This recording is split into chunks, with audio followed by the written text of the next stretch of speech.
Hello and welcome to the third part of stage 33 of the Warhammer Age of Sigmar Stormbringer, and today we're going to be painting the Gryph Hounds and the rubble. So I've started off by removing the figure from the rubble because I don't want to get any overpaint on him. This is all going to be the same colour, so I might as well remove him. And there's our two Gryph Hounds. So absolutely nothing we haven't done before. The difference being is I'm actually going to get a big brush and we're going to be using Wraithbone for our first colour. And what we want to do is we want as many coats as needed, good all over coverage of Wraithbone onto the Gryph Hounds, and just do the whole lot. So before I go any further, I just want to say I've just got my paint ready for the next one. And I've done a couple of little test lines, and this is a good way you can tell if your paint is the right thickness.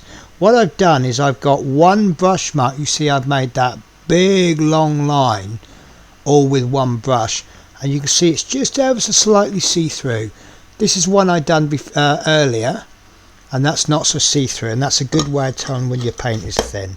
So I have applied 4 coats of Wraithbone. I'm still not happy with it, but the bit that I'm not happy with is the fur that we're going to do next.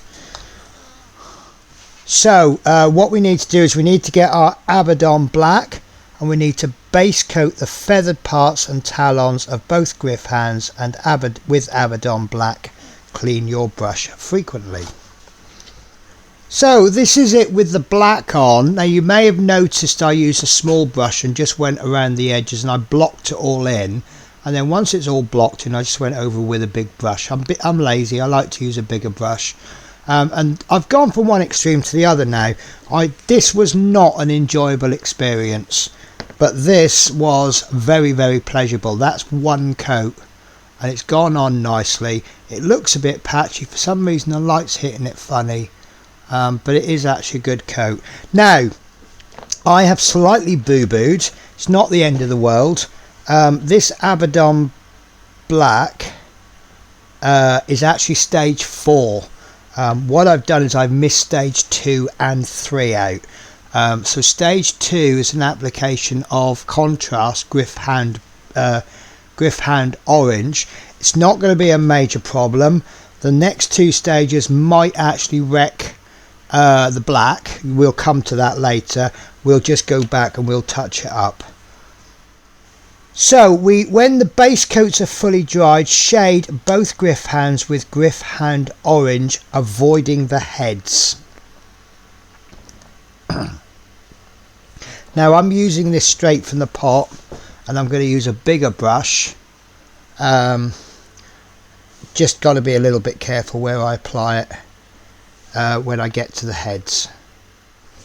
Okay, so I'm rather happy with that. That contrast paint has come out quite nicely. I'm quite new to, as I said before, I'm new to the contrast paints, but I am coming round to them. One of the main reasons I'm not a big fan is because they're for speed painting, and I don't speed paint because I paint for the joy of painting. But I can appreciate their value. So next up we have got my favourite colour, Wraithbone. Once the previous layer has fully dried, dry brush each Gryph Hound all over with Wraithbone. Now I don't know if I've mentioned this before, but my brush of choice is a cheap makeup brush that you can get from the cheap shops. Absolutely fantastic for the job, can't beat them. Okay, so what I've done is I've just done one so that you can see the difference. You can see it's really dulled that colour down. It's added more highlights, whereas the contrast paint has really hit the low lights, really hit the probably need a little bit more there. So I'm going to do him off camera, and then we'll get on with the next stage. So I'm just going back over the black. I'm just picking out all the bits that have been covered up by the dry brushing. So and it turns out on one of them I've actually completely missed all the talons out. So Yeah, so what I'm doing here is I'm just going back over to stage 4, and I'm just picking out, going back over the black where I've just caught it with a dry brushing. This is why you'll do the black afterwards, and we'll just block that in. And then on one of them, turns out I've completely missed all the talons, so I would have had to have gone back to the black anyway. So next stage is stage 5, Averland Sunset. Base coat the beaks of both Gryph hounds with Averland Sunset. Use 2 thin coats of paint for the strongest colour. Now my particular Averland Sunset is quite lumpy, so I've had to really mix it up well. Okay, so that's a nice solid yellow coat. And I'll show you this one because it's not a lot to do. But the next stage is Corn Red. It says once the Averland Sunset has dried, base coat both Gryph hounds' tongues with Corn Red. So let's see if I can get this done on stream. I'm going to take my glasses off. So it's just literally a paint stroke. Not a lot to it. Oh God, that's terrible. That's it. That's it on one of them. Right, so let's go on to the next stage then. So next up we have Retributor Armour. Base coat each Gryph hound's collar with Retributor Armour. Use the tip of your brush and avoid the feathers. And this is why I did the whole lot black, because I knew that the armour, the gold would look good over the black. So that is the Gryph hounds done, and I've got to say I'm quite impressed with them. I think once you get that gold band on, that really sets them off. But they are really nice. So we've got 2 more stages left, and we are going to do the rubble. It's going to be nice and simple. I believe we've done something like this on the terrain before, and what we have to do is coat the whole lot in Corax white and then go over it with Agrax Earthshade. I'm just going to do the whole lot. I'm not going to worry about anything that I might have missed. So we are going to wrap this up with the last stage. This is with the Corax white. Now the trouble with a single colour, there's some very fine detail on there which you can't really see too well. So I'm going to do the last stage with you. And my whole camera's shaking for some reason. So what we need to do is, once all the undercoat on the chunk of rubble has dried, shade them with Agrax Earthshade. Now, Agrax Earthshade I've always referred to as magic in a pot. Watch this, guys. So this is the top. Can you see that all that details just started to pop? Just in literally a couple of strokes of paint. So try not to let it pool. We then do the side, and what I'll quite often do is I'll slap it all on and then I'll kind of wick it away. What's that bit? Oh yes, for the arrow. So I'll kind of wick it away with my brush and look for any areas where it's immediately pooling, and just when your brush is a bit drier, just suck it up with the brush. Suck it up, Buttercup. Sorry, I couldn't resist that. So we'll do the front. Not quite so much detail on there. So you'll see that there it's starting to pool a little bit.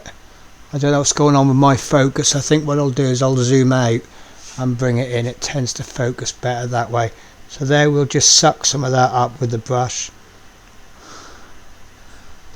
And there.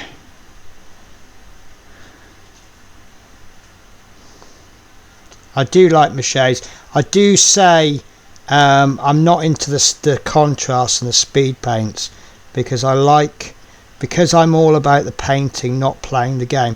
If I was playing the game, I would want to be getting armies out quickly and get them on the table, but because I'm all about the painting and not the actual playing, I really want to enjoy the painting, and all this speed paint stuff, it just seems a little bit making you do, you don't get so much time.